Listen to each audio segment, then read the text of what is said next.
gente recebe agora Marcel Berdichevsky. Ele vive em Israel há mais de 20 anos, a 16 quilômetros de Jerusalém, e vai nos trazer informações ao vivo do que está acontecendo lá. Marcel, boa tarde, obrigado por atender aqui o Linha de Frente.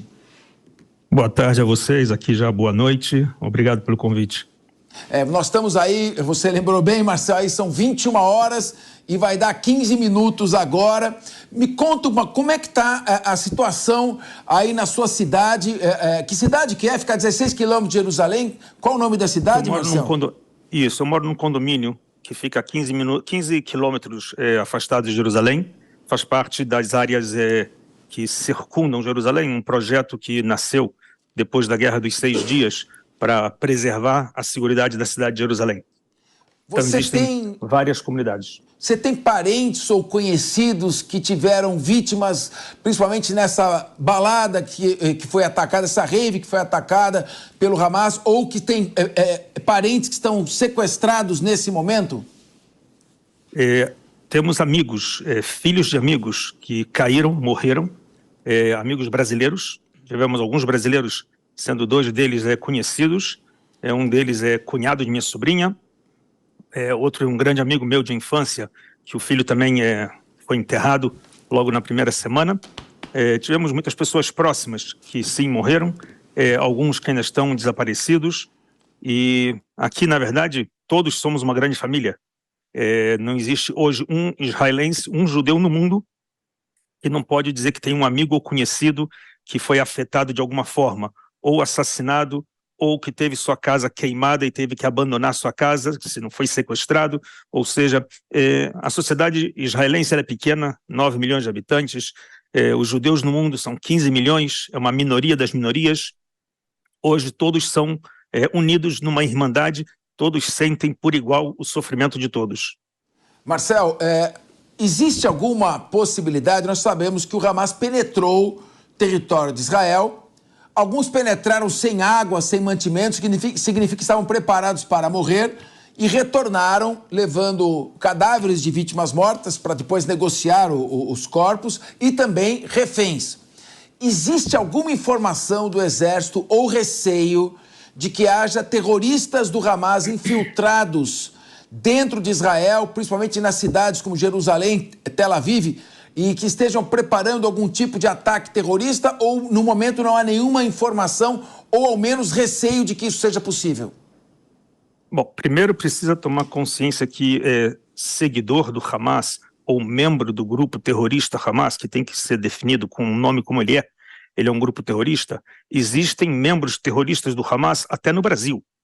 Estão em todas as cidades do mundo. Hoje, parte de muçulmanos que são filiados ao grupo Hamas encontram-se em várias cidades da Cisjordânia, em várias cidades de Israel. Muitos deles até convivem com israelenses e trabalham para israelenses, como a gente teve muitos casos de identificação de corpos mortos de terroristas com sua identidade, com autorização de trabalho dentro de Israel. Ou seja, circulam entre todas as cidades israelenses muçulmanos palestinos que são identificados e filiados ao Hamas. Logicamente que o exército de Israel vive com os olhos abertos dia e noite com essa preocupação, porque não é apenas da faixa de Gaza que entraram terroristas. Lamentavelmente, temos o tempo todo na Cisjordânia e em outras regiões do país atentados terroristas que não são pós-7 de outubro, já há mais de um ano que a Hamas vem fazendo atentados dentro de Israel, pontuais.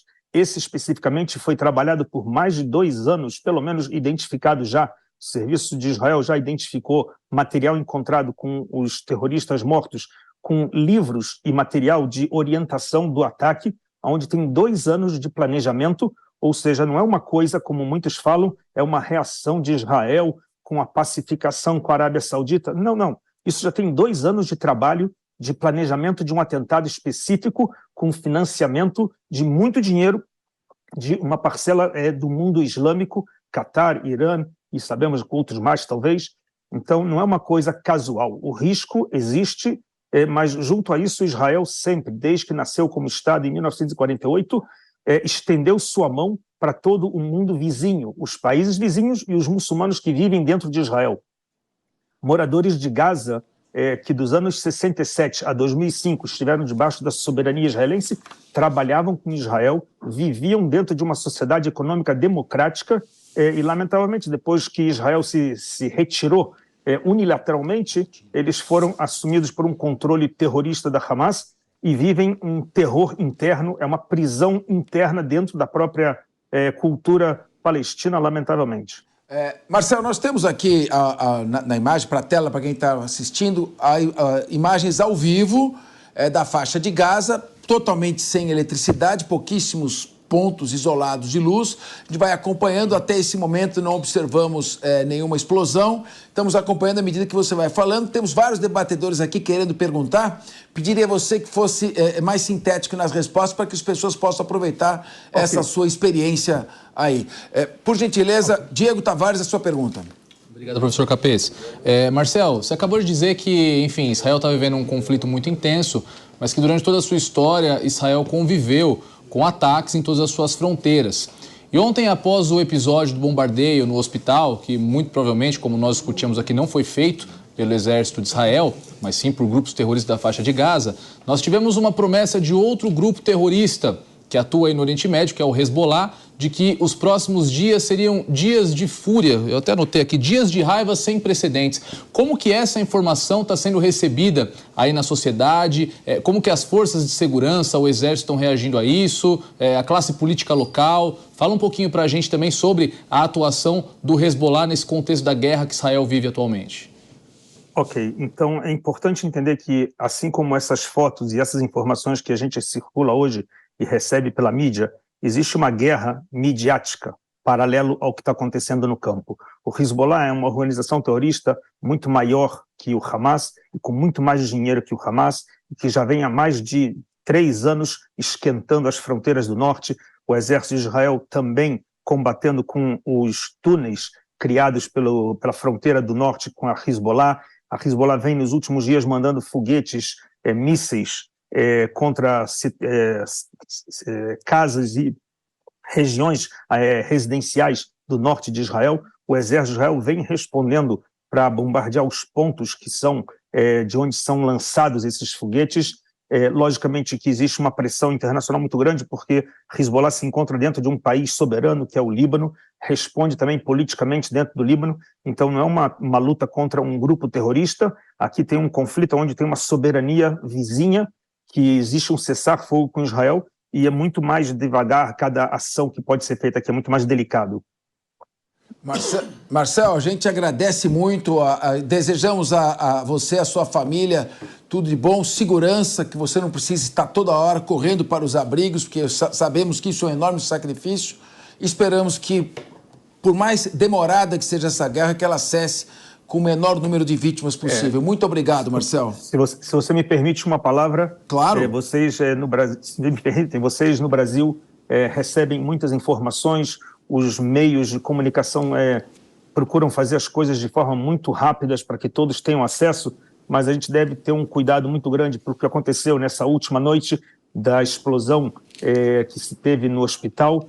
Lamentavelmente, hoje, o caos nas ruas de vários países islâmicos, do Marrocos à Turquia e a todos os lugares, essa reação popular às ruas contra embaixadas americanas ou israelenses, isso se dá, lamentavelmente, por uma informação errada ou manipulada de que Israel bombardeou. O histórico de Israel, que tem bombas teleguiadas, não atacam lugares civis, não atacam mesquitas, não atacam hospitais, nem escola da Unicef, mesmo que elas escondam material de bombas que estão debaixo delas.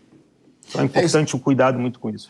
Marcelo, inclusive, nós, no linha de frente de ontem, nós apontamos que qualquer indicação de autoria, seja para Israel ou Hamas, naquele momento seria pura especulação, que não pudesse ser tomada nenhum tipo de conclusão precipitada. Aqui, o linha de frente trabalha com fatos e com evidências, e o seu alerta é muito correto, muito importante, e aqui para nós vamos seguindo essa linha sempre. Muito obrigado, uma boa noite, fique em paz, querido Marcelo. Eu acompanho o trabalho de vocês, estão de parabéns e que continuem se fortalecendo na mídia brasileira. Muito obrigado. Bom, vamos retomar aqui nossa discussão. E eu vou já trazer todos os 4 para o debate, mas eu vou endereçar aqui para o nosso querido Márcio. Vamos dar um pouquinho de calor para ele também, né? Dá um pouquinho de calor. Ô, Márcio, Há 50 anos e 12 dias, Israel recebia o seu ataque mais perigoso, que foi o Egito, que era o exército mais forte e poderoso ali do Oriente Médio, pelo menos do lado árabe, na guerra do Yom Kippur. Ali foi muito mais, acredito ter sido mais perigoso até do que a Guerra dos 6 Dias de 67, porque em 6 dias Israel tomou a iniciativa de neutralizar um ataque iminente. Bom, um ano depois, em 1974, nós tivemos o primeiro assentamento na Cisjordânia, de colonos judeus. E isso vem se prorrogando. Após a Primeira Guerra do Golfo, o presidente George Bush pai chegou a suspender o repasse da ajuda anual a Israel como protesto por essas ocupações. Você vê alguma possibilidade? Eu estive em Israel e pude perguntar diretamente para o próprio Benjamin Netanyahu, no gabinete dele, por que o processo de paz estava tão enrolado. E ele disse exatamente isso. Não há como celebrar paz com o Hamas. O Hamas não quer paz. O Hamas quer a destruição de Israel. O Hezbollah, que fica no sul do Líbano, próximo à fronteira do norte de Israel, quer a destruição de Israel. Como é que eu vou celebrar a paz com isso? Você acha que, à medida em que a esperança de paz vai ficando cada vez mais afastada, aumenta o número de assentamentos, você acha que fica cada vez mais difícil a existência de um Estado palestino viável? Como você vê essa questão e qual a urgência de se acabar com todos esses grupos terroristas para que haja um diálogo pragmático e construtivo naquela região? É preciso ter um Estado palestino, não tem como não ter Estado palestino. O problema é que em 47, quando foi feita a partilha pelos ingleses, os árabes recusaram e atacaram Israel assim que a independência de Israel foi proclamada em 1948. Atacaram. 7 exércitos árabes atacaram Israel, levou 2 anos a guerra e Israel ganhou. E teve outras guerras para destruir Israel. Israel, felizmente, ganhou todas, senão não existiria mais. Porque é o que a gente fala também. Os árabes podem perder várias guerras, Israel não pode perder nenhuma, porque seria a sua destruição. Teve vários acordos, várias tentativas de acordo de paz e nenhuma foi para frente. Por que nenhuma foi para frente? Em parte é o que você disse.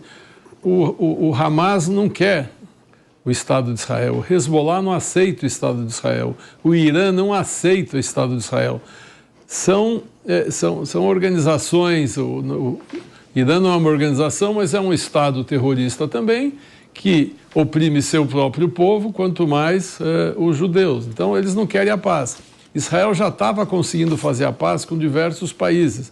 O Egito foi um deles, já fez há muitos anos. A Jordânia, o pai do atual rei da Jordânia, que também queria viver em paz e assinou um tratado de paz com Israel. O Egito assinou tratado de paz, estavam assinando já com Bahrein, com Kuwait, com um monte de países aí do Golfo Pérsico, estavam assinando tratados de paz. Agora, existem os radicais. Com os radicais, não existe conversa, não existe diálogo, porque a gente lembra do ISIS. O ISIS desapareceu, a gente lembra do como é que é o... Al-Qaeda. Al-Qaeda, que desapareceu. Esse pessoal vive de sangue, eles parecem Dráculas, eles vivem de sangue. Eles precisam ter violência na vida deles, eles não querem paz. O Hamas administra Gaza desde 2006. Em vez de usar o dinheiro para desenvolver o país, ele fica usando o dinheiro para construir armas para a guerra. Eles vivem disso, eles não querem a paz. Até porque, se eles tiverem a paz, o que eles vão fazer? Eles não querem trabalhar no emprego normal, eles não querem ser advogados, engenheiros, médicos, eles querem ser terroristas. Essa é a atividade deles. Enquanto a gente não aceita isso, que eles não querem a paz, eles vivem do sangue, fica difícil a gente entender. E são esses organismos, essas organizações, que não querem que Israel faça a paz definitiva, então não é possível criar uma Palestina independente e livre, porque eles vão lá, dominam, massacram o próprio povo e nada vai para frente. Mas tem que achar uma solução, não é possível há 70 anos viver assim, tem que achar uma solução. Só que Tem pessoas que você consegue conversar, dialogar e chegar num acordo. Tem outras que não. A gente sabe isso. Na vida pessoal é assim.